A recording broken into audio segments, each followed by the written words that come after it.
شبیه بانوی بنی اسرائیل. هنگامی چنان اتفاق افتاد که رسول خدا صلی الله علیه و آله و سلم چند روز غذایی به دست نیاورد که بخورد و از این رو به خانه زنان آمد و در خانه آنها نیز چیزی نیافت. پس به خانه فاطمه آمد و بدو فرمود: دخترکم، آیا خوراکی در خانه داری؟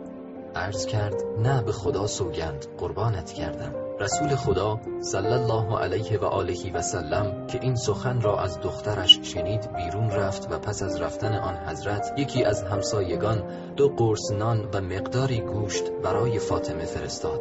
دختر رسول خدا با اینکه خود و فرزندانش گرسنه بودند، نانها و گوشت را در ظرف بزرگی نهاده و سرپوشی روی آن گذارد و با خود گفت: رسول خدا را بر خویش مقدم می دارم. و سپس حسن یا حسین علیها سلام را به نزد پیغمبر فرستاد و چون آن حضرت به خانه دخترش آمد، فاطمه سلام الله علیها اظهار کرد: خدا برای ما غذایی رسانده که من آن را برای شما نگهداری کردم. پیغمبر فرمود: آن را بیاور.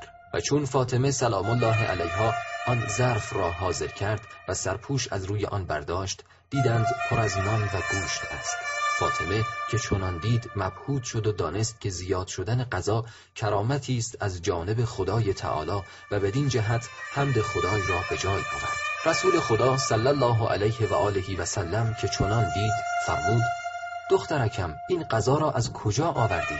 پاسخ داد: هو من عند الله یرزق من یشاء بغیر حساب. این از طرف خداست و خدا هر کسی را بخواهد بی حساب روزی می‌دهد. پیغمبر صلی الله علیه و آله و سلم نیز حمد خدای را به جا آورده فرمود: الحمد لله الذی جعلک شبیه سیدة نساء بنی اسرائیل.